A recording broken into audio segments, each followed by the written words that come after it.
Assalamualaikum dan salam sejahtera. Selamat datang ke channel di Akademi. Kali ini kita akan membincangkan serba sedikit arah tujuh market pada minggu ini. Adakah ia akan membuat sebarang perubahan atau masih meneruskan trend? So, seperti biasa, kita akan buka ke Forex Factory untuk kita melihat data-data yang dikeluarkan pada minggu ini. Okey, pada minggu ini bertarikh 16 Ogos sehingga 20 Ogos, iaitu hari Senin sampai hari Jumaat, kita akan membincangkan tentang data yang dikeluarkan, terutamanya iaitu data high impact data. Yang kalau kita lihat dekat sini, high impact data itu adalah yang berwarna merah dan medium impact adalah berwarna oranye dan juga low impact berwarna kuning. So data yang di belah kanan sekali adalah data previous ataupun data yang sebelumnya yang dikeluarkan. Di tengah sekali adalah data ramalan yang dijangka keluar yang telah dikaji oleh market analis di seluruh dunia ataupun daripada Forex Factory sendiri, dan actual adalah data yang dikeluarkan tepat pada jam dan juga masa yang ditetapkan, seperti yang dikeluarkan ini. Kalau contohnya pada jam 7.50, maknanya jam 7.50 pada hari Isnin lah data tersebut akan dikeluarkan dan dimasukkan ke dalam data sebenar di dalam Forex Factory. Okey, baiklah, seperti minggu lepas kita dah lihat data-data yang dikeluarkan dan kita praktikkan ke dalam kita punya chart dan kita punya trading. Alhamdulillah data tersebut menunjukkan positif dan juga data dikeluarkan memberi kelebihan kepada kita supaya kita mengetahui arah tuju market untuk kita buy ataupun kita sell. Baiklah, seterusnya saya ceritakan tentang hari Isnin. Nampaknya tiada data high impact, so kita terus pergi masuk kepada hari Selasa. Kita fokus kepada high impact data. Hari Selasa pada 17 Ogos pada jam 8.30 malam untuk mata wang USD, terdapat data mengenai core retail sales. Ini adalah data bulanan. Nampaknya berlaku penurunan daripada 1.3% kepada 0.2%, dan seterusnya retail sales bulanan juga berlaku penurunan daripada 0.6% kepada negatif 0.2%. Ini memberi impak yang negatif kepada mata wang USD. So trade dah dengan berhati-hati untuk mata wang USD. So kita dah tahu data ramalannya. So kita tahu pergerakan untuk mata wang USD agak lemah pada minggu ini. Seterusnya kita pergi kepada hari Rabu jam 1.30 pagi, maknanya hari Selasa malam Rabu, ada Federal iaitu Central Bank bagi US, iaitu Chair Powell, dia punya governor berucap, tetapi tiada data dicatatkan, tapi saya menjangka agak terus USD melemah dengan data-data yang ada dan termasuk dengan statistik COVID meningkat di negara tersebut. Seterusnya kita pergi di belah pagi tu 10 wang dolar, berita banyak berita tersebut, dan yang terpenting adalah official cash rate. Okey, ataupun meningkat sangat banyak dari 0.25% kepada 0.50%. So peningkatan ini memberi impak yang positif. So bagi saya untuk mata US NZD ini, impaknya sangat-sangat positif. Ini kerana keluaran daripada RBNZ. RBNZ ini adalah central bank bagi negara New Zealand, mengeluarkan interest rate satu perubahan trend terhadap mata wang NZD. Bila interestnya dinaikkan, lepas tu pelaburan, orang lagi suka nak melabur ke negara tersebut. Kerana interest rate-nya satu, baik, dan kadar ekonominya baik, dan juga kadar statistik bagi COVID juga menurun di sana. So buat masa ni hanya 6 baru-baru ni hanya 6 saja kes baru dicatatkan dan kes aktif baru dalam 39 orang. Daripada itu sampai sekarang yang masih aktif adalah 39, dan 39 itu bukan daripada rakyat mereka, maknanya rakyat mereka yang keluar dan balik semula, maknanya yang mengembara ke luar negara ataupun orang luar yang masuk negara tersebut. So mereka dikuarantinkan, dan untuk statistik COVID nampaknya cerah di negara New Zealand. Okey, so bagi saya ke-55 data, ke-44 data yang dikeluarkan untuk NZD dan memberi satu impak yang positif kepada mata wang NZD. Okey, seterusnya kita pergi pada jam 2 petang untuk mata wang GBP, iaitu Great Britain Pound, bagi berita CPI untuk tahunan berlaku sedikit penurunan daripada 2.5% kepada 2.3%. Ini memberi impak yang sedikit negatif bagi mata wang GBP. CPI ini adalah Consumer Price Index, iaitu perubahan harga barangan dan perkhidmatan, ataupun kita boleh kata kos hidup. Kenaikan cepat menandakan peningkatan inflasi, manakala penurunan yang tempoh singkat menandakan berlakunya deflasi. So ini berlaku penurunan tetapi tidak terlalu banyak, so, tetapi tetap memberi impak yang agak negatif pada mata wang GBP. Seterusnya kita pergi kepada belah malam ya.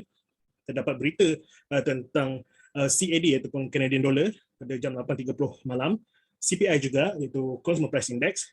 Okey, sini data yang dicatatkan, data yang sebelumnya adalah 0.3%, dan data ramalan masih belum dikeluarkan daripada Fed Factory, tetapi bagi saya USD dan juga Kanada agak melemah pada minggu ini atas data-data yang saya baca di luar daripada Fed Factory berikutan, termasuk juga dengan data statistik COVID. Okey, baiklah. Seterusnya kita pergi pada hari Khamis pula.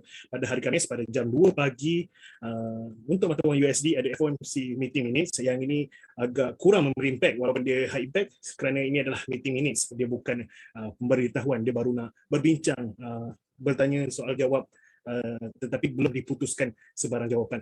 Okey, seterusnya untuk mata wang AUD pada jam 9.30 pagi iaitu Australian Dollar, employment change untuk Australian Dollar iaitu daripada 29.1 ribu kepada negatif 46.0 ribu. Ini memberi impak yang agak negatif kepada mata wang AUD. Okey, seterusnya unemployment rate itu kadar pengangguran namanya meningkat daripada 4.9% kepada 5.0% mengikut data ramalan. Kedua-dua berita bagi mata wang AUD ini memberi impak yang negatif kepada mata wang AUD. Tetapi ini adalah pendapat saya ya. Walaupun memberi impak yang negatif, tetapi ini sifat sementara. Kerana ini disokong oleh berita daripada New Zealand tadi. Kerana New Zealand apabila dia kuat, dia akan membawa sekali dengan Australia. Kenapa? Dia berada di kawasan yang sama, time frame yang sama, ekonomi mereka juga sama. Bila berlaku peningkatan ekonomi bagi New Zealand, AUD juga akan ikut. Walaupun employment change dan unemployment rate agak memberi impak yang negatif kepada mata wang tersebut, tetapi ia bersifat sementara. Tidak seperti tadi yang dikeluarkan daripada RBNZ tadi, daripada Central Bank negara New Zealand. Okey, seterusnya kita pergi kepada hari Jumaat juga tiada high impact, tetapi kita boleh lihat pada jam 2 petang GBP ada retail sales untuk monthly tiada perubahan daripada 0.5% kepada 0.5%. Seterusnya di belahnya 8.30 malam untuk mata wang CAD ataupun Canadian Dollar Core retail salesnya peningkatan daripada negatif 2.0% ke 4.9%. So ini memberi impact yang sedikit positif kepada mata wang CAD walaupun dia medium impact. So tetapi tidak serupa mata wang USD lah bagi saya, agak kuat menyebelahi di belah New Zealand, second berada di Australia. Lepas yang terakhir bagi saya adalah di mata wang USD agak melemah dan juga setelah 2 minggu dia menunjuk kekuatan, tapi saya rasa momentumnya sudah habis setakat situ saja. Okey, baiklah, seterusnya kita pergi kepada chat. Saya kongsikan kepada anda beberapa chat yang saya lihat berpotensi pada minggu ini untuk kita dagangkan. Baiklah. Okey, kita mulakan dengan GBP USD. GBP USD ya. Okey, di sini saya melihat ada berlakunya peningkatan untuk mata wang GBP, tetapi bagi saya kalau dia nak menurun, ini adalah satu support yang agak kuat di kawasan sini. Ini adalah maksimum yang dia boleh turun untuk minggu ini, dan price tersebut akan menaik, dijangka untuk menaik bagi mata wang GBP USD kerana kelembapan ataupun kelemahan bagi mata wang USD. Seterusnya kita pergi pada mata wang Euro USD. Okey, pair ini juga saya menjangkakan untuk terus menaik. Okey, ini kerana kecenderungan harga semakin mengecil, dan saya rasa price minggu ini akan mula memecahkan trendline di atas dan akan membuat satu uptrend di kawasan ini. Baiklah, itu adalah pandangan saya tentang Euro USD. Seterusnya kita pergi kepada pair yang seterusnya iaitu AUD CAD. AUD CAD juga menunjukkan peningkatan dan harga telah membuat satu harga baru yang tinggi untuk harga yang terbaru untuk daily, telah membuat satu high yang baru untuk di kawasan daily. Untuk membeli saya rasa bagus kita tunggu di kawasan ini kan, kerana di time frame yang lebih kecil kita boleh lihat di sini adalah kawasan support yang kuat. Kemungkinan ini paling awal kita boleh beli adalah sekitar kawasan ini. Okey. Ini adalah sekitar kawasan SSR. Di sini kita berada rally based rally. Okay. Di kawasan ini saya rasa kawasan apa yang kuat ataupun di bawah ini. Tetapi kecenderungan untuk mata wang AUD CAD adalah uptrend.